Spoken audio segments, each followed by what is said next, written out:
நான் என்ன சொல்கிறேன்னா, ஒரு குழந்தைய பெத்தெடுக்கிற ஒரு பொண்ணுக்கு வந்து இப்போ பார்த்தீங்கன்னா, இந்த காலகட்டத்தில் அவங்களுக்கு வந்துட்டு பால் கொடுக்கறதுக்கு கூட பால் சுரக்கிறதே கிடையாது. நிறைய பேருக்கு பார்க்குறேன்.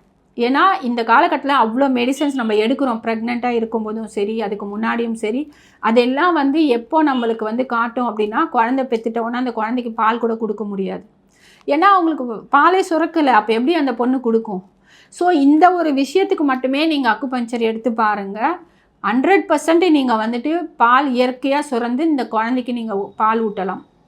இது நடக்கும், கண்டிப்பாக நடக்குது. ஆனால் யாருக்குமே இந்த அவேர்னஸ் கிடையாது. எந்த டாக்டர்ஸும் சஜஸ்ட்டும் பண்ண முடியாது, பண்ணதே கிடையாது. ஆனால் ஒரு முறை இந்த பிரச்சனை இருக்கிற யாருக்காவது நீங்கள் வந்து சஜஸ்ட் பண்ணுங்கள். கண்டிப்பாக அவங்க அந்த குழந்தைக்கு, ஏன்னா தாய்ப்பால்ன்றது வந்து எப்படி ஒரு விஷயன்றது எல்லாருக்குமே தெரியும்.